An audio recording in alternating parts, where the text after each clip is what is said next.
Okay, so yesterday I took my daughter to the playground and I couldn't help but notice there were two dogs there that were barking at one another.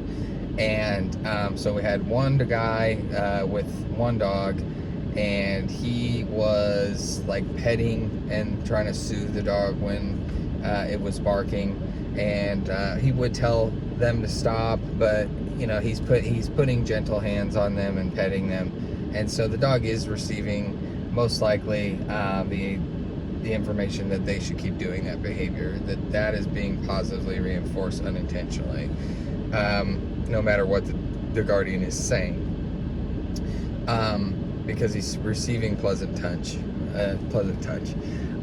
The other person, the woman with the other dog, while that dog was barking, anytime that dog was barking, she was spamming the remote for an e-collar. So this dog was being stimulated. This dog was being shocked while it was barking at the other dog. And I couldn't help but notice that whenever these dogs were not barking at each other, because that would happen at intervals, intermittently, the dogs would not be barking at one another. It would be quiet, they would be composed, they'd be calm, with small windows of time, or even some more significant lengths of time. The people weren't saying anything at all. There wasn't a word of praise. There wasn't a morsel of food offered for that behavior. As far as like a potential reinforcer for calm, quiet, composed behavior, you could theoretically allow your dog to greet the other dog if both are consenting parties. The guardians consent to that. You know how I feel about on-leash greetings dog to dog in public. Not a big fan, but that is theoretically a possibility, because you do not want to permit a greeting when they're acting that way, because that is something that the man suggested.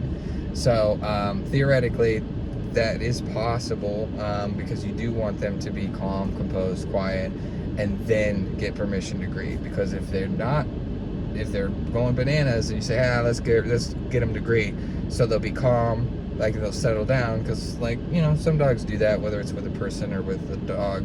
You're going to be reinforcing that behavior, and then they're going to do that behavior in order to greet. They think that that's going to get them what they're looking for, because they're operating on very credible information. They're making a very credible prediction that they're going to have access when they act that way. Anywho, but yeah, no verbal praise, no treats, nothing. So, in terms of these dogs, it's like, the dog in particular that was being shocked, it's like we're moving towards learned helplessness territory. It's just like, all right, like, what gets me rewarded? Like, how do I avoid punishment? How do I avoid this stimulation? How do I avoid getting shocked? So, like, I mean, if you feel the need to correct your dog, I'm not going to condone shocking them and jerking them and stuff like that, but if you feel compelled to correct your dog, then you need to proportionately praise your dog and reward your dog consequently when they cease the unwanted behavior and they begin to do a desirable behavior, such as being quiet, being calm, being composed. A lot of time the naked eye will look at it and say they're doing nothing. Well, the dog's never doing nothing. So, like, nothing is really impressive when presented with an opportunity to do the alternative. Okay? If you got through that, thanks for watching.